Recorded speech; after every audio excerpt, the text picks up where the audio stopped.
बज़्म नूर में एक बार फिर से खुशामदीद नाज़रीन। इस वक्त ब्रेक के बाद हमारी इस बज़्म में खुसूसी शिरकत हुई है सीनियर न्यूज़ प्रोड्यूसर सरमद साहब की। सरमद हुसैन साहब, हम आपको इस बज़्म में खुशामदीद कहते हैं।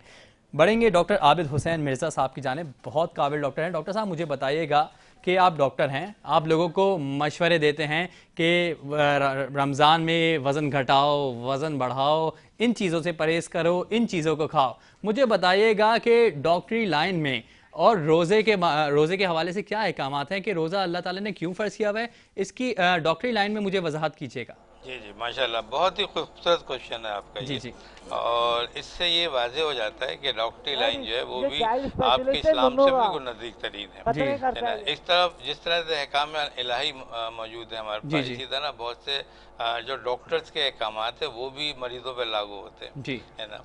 सबसे अहम चीज़ है हमारे और आपकी दोनों में ले लें, यानी डॉक्टरों की नज़र में और अल्लाह की नज़र में, वो है ग़िज़ा। जज़ा आप खाते क्या हैं, हम खाते बिल्कुल क्या हैं और कितना खाते हैं और किन किन वक्त पे खाते हैं। बिल्कुल देखिए, खाने का मतलब ये हरगिज़ नहीं है कि आपका जब भूख लगे खा लें। आप हर चीज़ का एक डिसिप्लिन है। जी। खुदा ने पहले डिसिप्लिन रोज़े से पहले नमाज को लेके आए, हा ताकि आप 5 बिल्कुल, वक्त के नमाजी हो, आपको वक्त का तयन हो जाए। क्या कहना। अब रोज़े को कहा गया कि सुबह जो है सुबह उफक से पहले और रात को जो है रात की तारीखी शुरू होने से पहले रोज़ा रखें आप। हा यानी पहले तयन कर दिया था वक्तों का, जी जी अब आपने ये कर दिया। अच्छा, अब आपने कहा कि नमाज तो पढ़नी है आपको इसमें, अब इसके साथ आपको अपनी ग़िज़ा का तयन करना है। अच्छा, होता ये था कि हमारे पास ऐसे डॉक्टर जब मरीज़ आते हैं और ज़्यादातर जब ख़वातीन आती थी, जी। वो ये कहती है कि डॉक्टर साहब हमारा वज़न बहुत बढ़ गया है, अच्छा। तो आपको ऐसा हमें नुस्खा बता दें।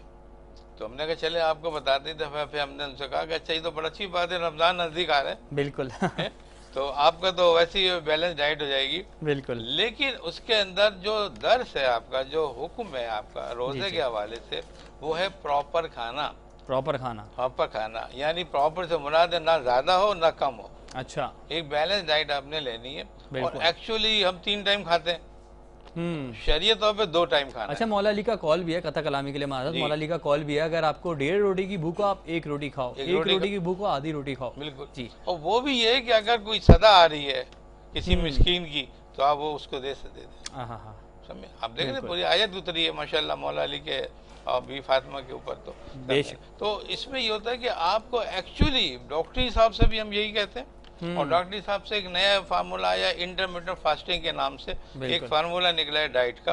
तो वो हम लोग 4 to 4, 8 to 2 इस तरह से निकालते हैं कि 8-8 घंटे के बाद ले लें और 12 घंटे आराम कर लें, आप 4-4 घंटे से वक्फा कर लें। इस तरह रोज़े आ गए 12 घंटे के, आप जो वक्फा कर लें।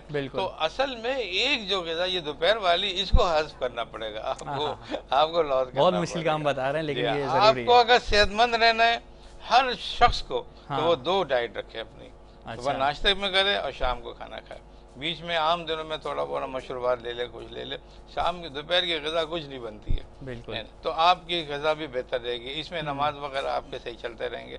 अब ग़िज़ा को ये हमारे यहाँ क्या होता है कि रोज़ा खुलता है, रोज़ा क्या खुलता है समझे ना, वो तो पूरे पकवान ही पकवान होते हैं, बिल्कुल, है ना। और उसमें क्या होता है कि जो डॉक्टर्स हैं उनके काफ़ी जो है समझिए उनकी सेल हो जाती है, फूड पॉइजनिंग केसेस आना शुरू हो जाते हैं, समझना गैस्ट्रो के केसेस आना शुरू हो जाते हैं। तो बजाय इसके कि जो कहीं परेशान हो रमज़ान में तो भाई आपका जो है जो कारोबार चमक गया। जी जी। लेकिन अक्सर हमने देखा जाए तो बड़ा अफसोस की बात। अच्छा डॉक्टर साहब, मैं यहाँ पे एक कोई बात बताना चाहूँगा, आपको डिस्कस करना चाहूँगा गालिबन कि आजकल के जितने डॉक्टर्स हैं वो तिब्ब नबवी से, तिब्ब मौला अली अलैहिस्सलाम से, तिब्ब इमाम जाफ़र सादिक अलैहिस्सलाम से बहुत हेल्प लेते हैं। और कुरान में भी अल्लाह ताला ने बताया कि ये किताब कुरान शिफा है। तो कुरान के ज़रिए और तिब्ब नबवी और तिब्ब अहले बैत के ज़रिए आपने कुछ सीखा? देखिए, बहुत अच्छी बात है ये। जी जी। एक्चुअली जो शिफा का जो कंसेप्ट है वो कुरान से ही। अच्छा। हाँ, और मैं खुद, आप यकीन कर लेंगे कि ऐसे ऐसे मरीज़ मेरे पास आते हैं और जब शफायाब होते हैं तो वो ये कहते हैं कि डॉक्टर साहब सिर्फ हाथ रख देते हैं और मरीज़ ठीक हो जाता है। उनको ये नहीं पता पसे पर्दा क्या पॉइंट है। मैं सूरह शिफा पढ़ता हूँ, सूरह शिफा पढ़ता हूँ, हाँ, यानी अलम की सूरत, ये पढ़ता हूँ 4 दफ़ा। फिर और बहुत सी आयतें कुरान शरीफ की, मैं वो पढ़ के बीच में आयतुल कुर्सी कहीं पढ़ ली, और उनको मालूम ही नहीं है मरीज़ को मैंने हाथ क्यों रखा हुआ है। और हकीकत है माशाल्लाह से। अभी तक मेरा रिकॉर्ड है कि कोई दर्द खत्म पहले ही हो जाता, मैं पैर हाथ हटा के बात करता हूँ, वो कहते सर मैं सही हो गया।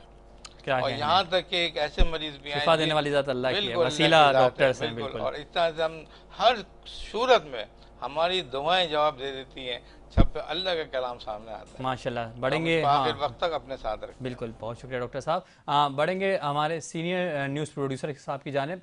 सर मैं बताइएगा, बहैसियत सीनियर न्यूज़ प्रोड्यूसर आपकी क्या क्या जिम्मेदारियां हैं और क्या क्या चैलेंजेस फेस करने पड़ते हैं आपको।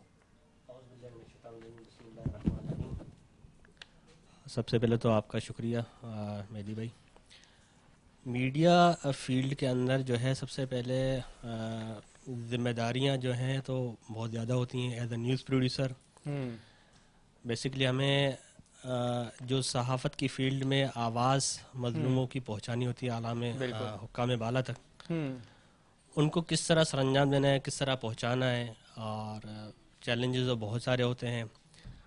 आप देख रहे होते हैं कि जिस तरह आउटडोर हमारे रिपोर्टर्स, हमारे कैमरामैन्स, हमारे दूसरा अमला जाता है बाहर जी जी और कवर करके आता है, उन सब की मेहनत, और run down producer, director news, इन सब की मेहनत जो है वो मैनेज करके एज अ न्यूज़ प्रोड्यूसर हम चला रहे होते हैं। सही। तो ज़िम्मेदारी बहुत ज़्यादा है और काम इंतहाई टफ है। अच्छा जी जी। अच्छा, एक न्यूज़ प्रोड्यूसर और एंकर्स का क्या रिश्ता होना चाहिए, न्यूज़ एंकर्स का? और न्यूज़ एंकर्स अगर दौरान बुलेटिन कोई फंबल हो जाए या कोई मिस्टेक हो जाए तो उसको न्यूज़ प्रोड्यूसर कैसे कैरी करता है? ठीक है, जब न्यूज़ चल रही होती है, लाइव कट होता है, जो भी इस तरह की सिचुएशन, उसमें न्यूज़ प्रोड्यूसर का सबसे अहम रोल होता है। अच्छा। बेसिकली वो कोऑर्डिनेशन करके चल रहा होता है, वो एक ब्रिज होता है न्यूज़ कंटेंट और आप एंकर के दरमियान में। अगर जो खबर हमें रन डाउन प्रोड्यूसर से या फिर डेस्क के आ रही होती है, हम उसको कन्वे करने के लिए आपसे कोऑर्डिनेशन करके कि ये खबर आ रही है, ये लाइव कट है, ये इस तरह। तो कोऑर्डिनेशन जो है वो सबसे अहम जुज़ है एक मीडिया फील्ड के अंदर। सही अगर कह रहे हैं। एक प्रोड्यूसर की कोऑर्डिनेशन कमज़ोर होगी एंकर से तो प्रॉपर काम नहीं चल पाएगा। प्रॉपर काम नहीं चल पाएगा। सही। अच्छा, बढ़ेंगे तारिक अली काज़मी साहब की जानिब। तारिक साहब मुझे बताइएगा, सहाफ़त करने में क्या क्या परेशानियां आते हैं? आप फील्ड में निकलते हैं, लोग क्या क्या मसले रखते हैं आपके सामने कि हमारे ये मसले हाईलाइट किए जाएं मीडिया पे? जी बिल्कुल, मैं आपको बताऊं कि हम जब रोड पे निकलते हैं, ऑन फील्ड होते हैं, मुख्तलिफ़ किस्म के जो है वो मसाइल का सामना हमें जो है वो पे नज़र आता है, आवाम की जानिब से हो या टेक्निकली तौर पे किसी की भी जानिब से हो। रमज़ान के दौरान मैं आपको बताऊं कि रमज़ान के दौरान चीज़ों के पैसे जो है ना वो फ़ौरन बढ़ जाते हैं जी। जिसकी वो देखने वाला कोई नहीं होता। तमाम इदारे जो है वो बैठे हुए होते हैं, रोज़े लग रहे होते हैं, उनको एसी में बैठे हुए होते हैं, उनको आवाम की फ़िक्र ही नहीं होती। फिर उसके बाद मीडिया का ही एक वाहिद काम होता है जो वो उस तरफ जो है वो तवज्जो मरबूस करवाता है कि जो है ये आपने काम करना है। और मीडिया हर मुल्क का 5वां अहम सतून भी होता है ग़ालिबन। अब सतून की वैल्यू अब आपको मैं बताऊं कि ये रह गई है कि आप किसी को मायने ही नहीं देते। ठीक है, आप किसी इदारे में जाएं, उनसे बात करने की कोशिश करें, उनके सामने आवाम के मसाइल रखें तो वो कहते हैं हाँ ठीक है, करेंगे करेंगे। जी।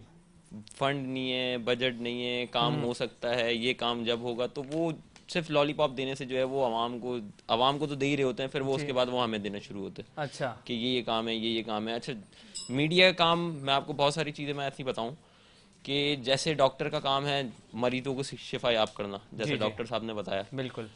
लॉयर्स का काम, वकील का काम है कि किसी मुलजिम को मुजरिम नहीं बनने देना, मुजरिम को मुलजिम नहीं बनने देना, तो इंसाफ का काम उसका। इस तरह मीडिया का काम है इन तमाम चीज़ों को हाईलाइट करना। जो एक डॉक्टर परेशानी देख रहा है, हाँ, उसको भी मीडिया हाईलाइट करेगा। जो एक वकील परेशानी देख रहा है उसको भी मीडिया हाईलाइट करेगा। जो एक पुलिस वाला, जो कानून नाफिज करने वाला इदारा है, उसके अंदर किसी को मसाइल का सामना है, वो भी मीडिया हाईलाइट करेगा। सही। इसकी बायस जो है वो आवाम तो आपको पजीराई देती है, लेकिन उसके बाद आपकी दुश्मनियाँ और हो जाती हैं। जी, क्योंकि जाहिर सी बात है कि जब आप एक बंदे के अगेंस्ट में वो गलत काम कर रहे हो, उसके अगेंस्ट में आप खबर चलाओगे तो उसकी दुश्मनी आपसे हो जाएगी। आवाम तो आपकी दोस्त बन गई, हाँ, लेकिन उससे दुश्मनी हो जाएगी आपकी। फिर वो उसका खमियाजा जो है वो पता है आवाम को फिर भुगतना पड़ता है। सही। कि वो आवाम को कहते हैं कि तुमने मीडिया वालों को बुलाया तो ये काम अब तुम्हारा नहीं करेंगे। अच्छा। अलग होना ये चाहिए कि जो अवामी नुमाइंदे हैं, जो अफसरान हैं, उनको बगैर मीडिया के अगर आपको काम करना ही है, अगर आप काम कर ही रहे हैं तो मीडिया की तो ज़रूरत ही नहीं हुई। फिर बिल्कुल मीडिया तो हाईलाइट करेगा ही नहीं उस चीज़ को, क्योंकि जब आप अच्छा काम कर रहे हैं तो वो मुस्बत चीज़ चलाएगा। जब आप बुरा काम कर रहे हैं तो जब भी मीडिया बुरी चीज़ चला रहा है ना, आपकी दिखाई हुई चीज़ें, जो आपका काम है, जो आपको इख्तियारात दिए गए हैं, उसका जो है वो नाजायज़ इस्तेमाल आप कर रहे हैं जी। और आवाम को रिलीफ फराम नहीं कर रहे, तो वो जाहिर सी बात है मीडिया दिखाएगा। जब ये मीडिया को जो है वो चौथा सुतून कहा जाता है, सिर्फ सो कॉल्ड कहा जाता है। हाँ जी ठीक है, बढ़ेंगे आसिफ खान यूसुफजई की जानिब। आसिफ खान, मुझे बताइएगा कि इस रमज़ान आपने काफ़ी राशन ड्राइव में आप एक्टिव रहे हैं, कितने घरों में आपने राशन तकसीम किए हैं, और जब राशन तकसीम किया तो उनके चेहरे पर क्या कैफियत देखी आपने? रमज़ान में असल में एक तो हमारे साथ जो फैमिली रजिस्टर होती है, जिनके मेडिसिन का इशू होता है, जिसको हम उन फैमिली को हम पहुँचाते हैं। उसके अलावा जो इलाके में असल में हमने तरीक़ाकार ये बनाया हुआ है कि ऐसे सफ़ेद पोश जिनको राशन या राशन की ज़रूरत होती है लेकिन वो किसी से मांग नहीं सकते, तो इलाके के मुख्तलिफ़ इलाकों के सर्वे करते, वहाँ पे लोग हमें बताते कि इस मोहल्ले में ये घर है। तो तकरीबन हमारे NGO के थ्रू, NGO अभी फ़िलहाल इतना ज़्यादा बड़ा नहीं है क्योंकि दोस्त ही चला रहे, तो तकरीबन 1200 फैमिली तक हमने इस रमज़ान में राशन पहुँचाए। और इसके अलावा रमज़ान हमने इसलिए सेलेक्ट किया कि रमज़ान में सहरी ऐसे घराने होते हैं जो सहरी के लिए उठते हैं लेकिन सहरी के लिए उनको खाने का कुछ नहीं होता। अच्छा, ऐसे घराने भी जो पूरे दिन उनका रोज़ा होता है लेकिन अफ्तारी के टाइम में उनके पास खाने के लिए कुछ नहीं होता। तो रमज़ान ऐसा महीना है जिसमें हम खुसूसी राशन का ये पैकेज उनके घर पहुँचाते, और मुस्तकिल तौर पर इन मसाइल के हल के लिए हमने ये प्लान बनाया कि जो इस तरह के मुस्तकिल घराने, उनके लिए कारोबार का, यानी मुख्तलिफ घरानों से हम पूछते कि किस तरह का कारोबार आपका हो जिससे आपके घर का चूल्हा चल सकता है, गुजारा, तो वो हमें बताते हैं कि इस तरह का काम हो। तो काफ़ी घरानों के लिए हमने वो कारोबार स्टार्ट किया, लेकिन हमारे ना तो एडवर्टाइजमेंट होती है ना हम कोशिश करते, क्योंकि घराने ऐसे होते हैं जो जिनको हम जाहिर ही नहीं कर सकते कि इनके लिए हमने ये किया है। लेकिन रमज़ान में हम सिर्फ जो हमारे वॉलंटियर्स होते हैं जो एक्टिविटी करते हैं उनको सिर्फ हम दिखाते हैं कि ये राशन पैक हो रहा है या से निकल रहा है, लेकिन जा रहा है ये हम नहीं दिखाते। ठीक है। इसके अलावा भी सैलाब ज़दगान मुल्क में मुख्तलिफ आफात आती, तो स्वास्थ्य सारा फाउंडेशन के थ्रू हम बलूचिस्तान भी गए राशन लेके, वहाँ पे मेडिकल कैंप लगाए हुए, और कोरोना की वबा में भी काफ़ी 5-6 महीनों तक हमने काम किया राशन के हवाले से, क्योंकि इन दिनों में सबसे ज़्यादा जो इशू था वो टीचर्स वगैरह जो प्राइवेट स्कूलों के थे जी, उनकी भी तनख्वाहें बंद हो गई थी, मुख्तलिफ लोगों की। तो उस टाइम पे बहुत ज़्यादा लोगों को ज़रूरत थी हेल्प की, तो उस टाइम पे हमने काफ़ी काम किया। और मुस्तकिल आइंदा जो हमारा प्लान है वो ये है कि मुख्तलिफ फैमिलियाँ जो हमारे साथ रजिस्टर है उनके लिए हम कारोबार का जो है ना मुस्तकिल बंदोबस्त कर रहे हैं। माशाल्लाह, मछली देने के बजाय मछली पकड़ना सिखा रहे हैं। सलामत रहिए। बढ़ेंगे डॉक्टर आबिद हुसैन साहब की जानिब। डॉक्टर आबिद हुसैन साहब, आप चाइल्ड स्पेशलिस्ट भी हैं, मुझे बताइएगा कि आजकल बच्चों में क्या क्या बीमारियां नमूदार हो रही हैं, और हैरत मुझे ये होती है कि आजकल 10 साल के बच्चा भी डिप्रेशन का शिकार है, इस बारे में कुछ बताइएगा। बहुत अच्छी बात है। इसमें दो पहलू आते हैं, दो हमारे आगे। देखिए, डिप्रेशन जो बच्चों में यूजुअली आता है, हाँ। एक तो इनहेरिट होता है, बच्चों को जेनेटिक होता है ना, उसमें कोई मदर में कोई प्रॉब्लम है, फादर में कोई प्रॉब्लम है, तो उनका होता है। दूसरा हमारा इन्वायरमेंट है, ये जो टेररिज्म आपके मुल्क में पाई जाती है, इससे बहुत ज़्यादा परसेंटेज जो बड़ी है इन्हांसमेंट हुआ है, ये डिप्रेशन का हुआ है। इसमें बच्चे औरतें डर खौफ का शिकार हो गए, और हमारे पास ऐसे मरीज आते हैं जो वो कहते हैं कि अगर कोई पटाखा फूटता है तो हम समझते हैं गोली चल गई है। हाँ, और इतने ज़्यादा नर्वस हो जाती हैं औरतों पर, बच्चों में, तो उनके जो है समझे कि उनके अपने काम की जो फंक्शनल पावर है वो रिड्यूस हो जाती है, उनके जो सर्वाइवल रेट है कम हो जाते हैं। बहुत सी डेथ हुई है इसमें, बहुत ज़्यादा खौफ में मुब्तला हूँ। ये बीमारियाँ कहलाते हैं। शेज़ोफ्रेनिया हो जाता है, या इनकी अपनी कुछ गलतियाँ हैं? नहीं, इनकी अपनी कोई गलती है। शेज़ोफ्रेनिया दूसरी ये बाहर से माहौल से आती हैं, ये कि इतने और हुआ ही है कि भाई वो घर में घुस गए, लोग घुस गए, मालूम हुआ एक बच्ची थी, दूसरे को मारा पीटा, एक को गोली मार दी, 2 बच्चा देख रहे थे, अब वो चलेगा। वो बच्चों पर देखिए क्या असर हुआ, जब बच्चे वो डॉक्टर के पास लाए गए तो इतने खौफ का शिकार थे। अब वो चीज़ उनके दिमाग से नहीं निकलती है। तो ये हमारे माशरे को दुरुस्त करना पड़ेगा आपको। जब जाके हम डिप्रेशन की बहुत सी जो अहम चीज़ें उनको हम दूर कर सकते हैं। और ग़िज़ा का भी कोई राब्ता नहीं होता इससे, ग़िज़ा के दरमियान इससे कोई इसमें डिप्रेशन में तो देखिए ग़िज़ा का कोई ताल्लुक ऐसा नहीं होता। अच्छा। हाँ, ये ज़रूर होता है कि डिप्रेशन वाले ज़्यादा खाते हैं वो उनका फैटी हो जाते हैं, वाले ज़्यादा खाते हैं। बढ़ेंगे साइमा हसन की जानिब, जो कि हमें एक खूबसूरत सा कलाम सुनाएंगी। जी हाँ, साइमा हसन साहिबा। कि मन कुम तुम मौला फहाजा अली मौला, कि जिसका मैं मौला उसका अली मौला। सुन लग दे अली वाला, सुन लग दे अली वाला,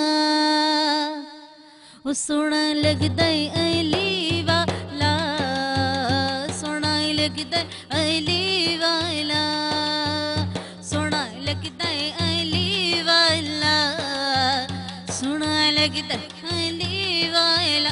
जिस भी मैदान विचो जा सुन ले, सुन ले, सुन ले, नहीं बचदा अली वाला, नहीं बचदा अली वाला, सोना लगदा अली वाला, सोना लगदा अली वाला।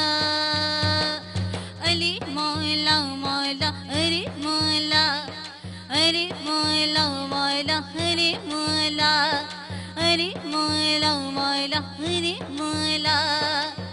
मार के बोदला साईं जिसे तमें हाटियां दे विच पाया, अली मौला मौला अरे मौला, अरे मौला मौला अरे मौला।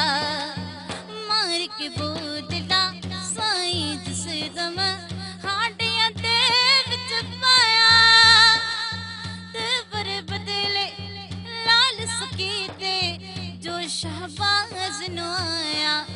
बोदला किते है तो किते है तो किते है, ते को सजदा अली वाला, ते को सजदा अली वाला, सोना लगदा अली वाला, सोना लगदा अली वाला। अली मौला मौला अली मौला, अली मौला मौला अली मौला। मैं हलाले अली दा प्यारा मेरा नाना कमली वाला, अली मौला मौला अली मौला, अली मौला मौला अली मौला। मैं हलाले अली दा प्यारा मेरा नाना कमली वाला, हसन अब्बास हाँ पीर ने मेरे, मैं आखिर वाला। चढ़ के मोटियां ते हुसैन बोले नाना, इंजी कजदा अली वाला, इंजी सजदा अली वाला, सुना लगदा अली वाला, सुना लगदा अली वाला। अली मौला मौला अली अली मौला, अली मौला मौला अली मौला, अली मौला मौला अली मौला, अली मौला मौला अली मौला। क्या कहने, सोना लगदा अली वाला। इतना सा मौजज़ा भी मौला अली तेरे हक में नेक है, आज भी तेरा बेटा हुसैन ज़माने में एक है, आज भी तेरा बेटा हुसैन ज़माने में एक है। बढ़ेंगे हमारे सीनियर न्यूज़ प्रोड्यूसर की जानिब सरमद हुसैन साहब की जानिब। सरमद हुसैन साहब से जानेंगे, माशाल्लाह से वो एक सीनियर न्यूज़ प्रोड्यूसर हैं और माशाल्लाह से जो प्रेशर होता है वो अच्छे से संभालते हैं न्यूज़, ब्रेकिंग न्यूज़ का या कोई भी न्यूज़ हो उसका। सरमद आपसे जानेंगे कि आपने सहाफ़ती करियर का आगाज़ कब से किया और क्या मोटिवेशन थी? सहाफ़त का जो आगाज़ था 2015-2014 से किया था मैंने। और अच्छा। इस मोटिवेशन के तौर पे कि जो सहाफ़त हम करते हैं, बेसिकली हम मज़लूम की आवाज़ पहुंचाते हैं बिल्कुल काम बाला तक, और इस मोटिवेशन से स्टार्ट किया था। और 2015 से मुख्तलिफ़ चैनल से होके 2015 में K21 के साथ मुंसलिक हुआ जी। और उससे लेके अब तक जो है वो इसी इदारे के साथ बेहतरीन काम कर रहे हैं। और ख़ासकर मैं शुक्रिया अदा करूँगा फुरकान साहब का जी कि जिन्होंने हर वक्त सपोर्ट किया और हर टाइम पे कोई परेशानी नहीं हुई जी जी इस हवाले से, काम के हवाले से। और आज़ाद सहाफ़त बग़ैर किसी प्रेशर के, किसी के काम का प्रेशर नो डाउट होता है, बिल्कुल। और ऐसा भी होता है कि बैक टू बैक जो है वो हम ब्रेकिंग और न्यूज़, मतलब कोई टाइम नहीं होता हम कि रुकना है बैठना है, काम होता है तो काम होता है। बिल्कुल। अच्छा, बढ़ेंगे तारिक अली काज़मी साहब की जानिब। तारिक अली काज़मी साहब, मुझे बताइएगा कि जो मास कम्युनिकेशन लेने के बाद नए स्टूडेंट्स और बच्चे इस सहाफ़ती शोबे में आना चाहते हैं, उनको आपकी क्या नसीहत है? देखिए मेहदी, बिल्कुल मैं बताऊं, यूनिवर्सिटीज़ में, एजुकेशन इंस्टीट्यूट्स में जो चीज़ पढ़ाई जाती है ना, और आप जब प्रोफेशनली जब आते हैं, आप ऑन ग्राउंड आते हैं, तो चीज़ें बहुत मुख्तलिफ बिल्कुल हकीकत बात कर रहे बहुत हैं। ज़्यादा मुख्तलिफ होती हैं। देखने का ज़ाविया अलग होता है, बिल्कुल। नज़रिया अलग होता है, चीज़ों को सोचने की सलाहियत अलग होती है उस टाइम पे। यूनिवर्सिटीज़ में आपको सिर्फ पढ़ाया जाता है, इम्प्लीमेंटेशन कुछ नहीं कराया जाता, आपको प्रैक्टिकल वर्क बहुत सारी यूनिवर्सिटीज़ में जो है वो नहीं कराया जाता। जब आप ऑन ग्राउंड आते हैं आपको मुश्किलात का पता चलता है। अच्छा, बहुत सारे बच्चे जो मास कम्युनिकेशन अभी कर रहे हैं वो इस वजह से करते हैं कि जब हम मास कम्युनिकेशन में आएंगे तो हमें स्क्रीन मिलेगी जी, हम टीवी पे आएंगे, हमारा फेम बढ़ेगा, तो ये तो होता ही होता है। लेकिन इसके बरक्स ये कि आपकी पर्सनल लाइफ बिल्कुल ख़त्म हो जाती है, हकीकत है। आपकी जान को खतरा। बम अगर कहीं धमाका हो गया, वहाँ पे आपको ऑन फील्ड होना है। अब पहला धमाका हो गया, अल्लाह ना करे वहाँ पे दूसरा धमाका हो जाए, बहुत सारे जख्मी हो जाते हैं उसके अंदर। पुलिस मुकाबला चल रहा है, वहाँ पे आपको मौजूद होना है। कहीं ऑपरेशन चल रहा है, वहाँ पे आपको मौजूद होना है। तो आसान फील्ड नहीं है ये सोच के आए कि आपकी जान जो है वो हथेली पे जी, और आपने आवाम को आगाही देनी है सही, हर सूरत। ठीक है। डॉक्टर आबिद हुसैन मिर्ज़ा साहब की जानिब बढ़ेंगे कि आप भी एक सहाफ़ी हैं, मुझे बताइएगा सहाफ़ती जिम्मेदारियाँ कितनी मुश्किल हैं और आने वाले स्टूडेंट्स को आप क्या नसीहत करना चाहते हैं? ऐसे डॉक्टर के एज एन एंकर के जी। देखिए, जो भी फील्ड हो वो मेहनत मांगता है, मेहनत मांगती है, और मेहनत के साथ सिंसेरिटी होगी। आपको जो भी काम सीखना है दिल से सीखना होगा और पुरखुलूस तरीके से सीखना होगा। अगर आप उसको टाइम देते हैं तो उसको प्रॉपर टाइम देना होगा आपको, और स्टडी की जाती है, हर चीज़ की स्टडी की जाती है। एंकर का ऑब्जर्वेशन पावर बहुत मजबूत होती है, अच्छा, बहुत स्ट्रांग होता है। वो हर स्टडी नहीं करता, ज़्यादा किताबें नहीं पढ़ता, वो सब देखता है और ऑब्जर्व करता है और उसे इंस्पायर करता है अपने आप को, और उससे फिर वो आगे अक्स करता है नताइज को। ये लोग एक्स्ट्रा ऑर्डिनरी लोग होते हैं। एंकर आम आदमी हर शख्स नहीं बन सकता, जिस तरह से साफ़ी हर शख्स नहीं बन सकता। बिल्कुल, थैंक यू। तो ये लोग अलग ही लोग हैं, इनकी दुनिया बड़ी अजीब है, इनको ज़्यादा टाइम नहीं लगता, माहौल से एकदम अपना एक्लिमेटाइज कर लेते हैं। बिल्कुल, तो मैं तो ऐसे लोगों को सलाम पेश करता हूँ। सलाम पेश करते हैं, बिल्कुल। अच्छा, बढ़ेंगे आसिफ खान यूसुफजई साहब की जानिब। आसिफ साहब, मुझे बताइएगा कि अगर कोई मुखैर हजरात आपकी वेलफेयर ऑर्गेनाइजेशन से रब्ता करना चाहें तो कोई आपने हेल्पलाइन बनाई है, कोई कॉन्टैक्ट नंबर या कोई ऐसा इदारा हो जिससे रब्ता कर सकें? एक तो हमारा अकाउंट है जी, उसका नंबर अगर हम स्क्रीन पे आप कहते चला ले, मैं बता भी दूंगा ज़ुबानी, और कांटेक्ट नंबर भी है, वो भी दे दूंगा। अकाउंट नंबर हमारा जो है 0347 155 345 1000। ठीक है, एक दफ़ा दोबारा दोहरा दीजिएगा। 0347 355 155 345 1000, ये हमारा सिंध बैंक का अकाउंट है। और उसके अलावा जो कांटेक्ट नंबर है जो हमारा प्रेसिडेंट है डॉक्टर नवीद, उनका है 0333 3584845, ये उनका कांटेक्ट नंबर है। और मुखैर हजरात से ख़ासकर हमारे जो कराची के लोग हैं जो ज़्यादातर ज़कात खैरात सदक़ात देते हैं, उनसे मेरी रिक्वेस्ट है, अक्सरियत लोगों की ये है कि अगर कोई अच्छा काम भी करे उन पे तनकीद होती रहती है, लेकिन उनसे मेरी रिक्वेस्ट है लोगों से कि अपने लिए तो जानवर भी जीता है, यानी काना हो या वो हो तो जानवर भी खा सकते हैं, लेकिन दूसरों के लिए जीना जो है वो असल मकसद है ज़िंदगी का, और इसी को अशरफुल मखलूक़ात। इसी वजह से अगर आप अपने इलाके में किसी की हेल्प कर सकते हो तो कर लो। अगर आपके पास इतना टाइम नहीं है कि आप ऑब्जर्वेशन करो कि कौन सी फैमिलियाँ है वो मुस्तहिक़ है, तो आप स्वास्थ्य सारा फाउंडेशन से कांटेक्ट करके ऐसे फैमिलियाँ जो मुस्तहिक़ है, हम उन तक आपकी इमदाद पहुँचा सकते। सेहत के लिहाज से अगर कोई अद्वियात भी लेना चाहते हैं तो हज़ारों ऐसे मरीज़ है जो आ रहे लेकिन हमारे पास अद्वियात पूरी नहीं हो रही। तो मैं मुखैर हजरात से गुजारिश है कि आप आके खुद उन फैमिली को देख भी सकते हैं और उनके साथ मदद भी कर सकते हैं। तो तमाम मुखैर हजरात से रिक्वेस्ट है कि वो खुद सर्वे करें। खुद नहीं कर सकते तो ऐसे फाउंडेशन जो आपके इलाके में मौजूद है उनके साथ कांटेक्ट करके लोगों की मदद कर सकते हैं। ठीक है, हमारी बज़्म अपने इख्तिताम को पहुँच रही है। हमारे नाज़रीन मोहतरम को कोई ख़ास पैगाम देना चाहेंगे मुख्तसरन? नाज़रीन को ये पैगाम है कि बस अल्लाह की मखलूक की खिदमत जो है वो असल में अल्लाह की इबादत है। अल्लाह को इबादत की ज़रूरत नहीं है, लेकिन आप उनकी मखलूक की अगर मदद करो वो अल्लाह की इबादत है। तो सबसे रिक्वेस्ट है कि जो लोग परेशान हाल है, जो बीमार है, उनके साथ आप परेशानी में मदद कर लो। तो ये ज़िंदगी का असल मकसद। ठीक है, डॉक्टर आबिद हुसैन साहब, हमारे नाज़रीन मोहतरम को कोई मुख्तसर सा पैगाम? बिल्कुल यही है कि देखिए कोई भी खुशी आपके पास जब आती है, जैसे ईद का दिन है जी, तो हमें अपने पिछली चीज़ों को नहीं भूलना चाहिए। ये तशक्कुर है, ये शुक्र करना अल्लाह का, और अपने वो अमाल तकवा के जो हमने अडॉप्ट किए हुए थे पूरे महीने, हमें उसको एकदम नहीं हटा देना, बल्कि उन चीज़ों पर अमल करना है और दूसरों की मदद करते चलना है। ठीक है, तारिक अली काज़मी साहब, हमारे नाज़रीन मोहतरम को कोई अहम पैगाम देना चाहेंगे मुख्तसरन?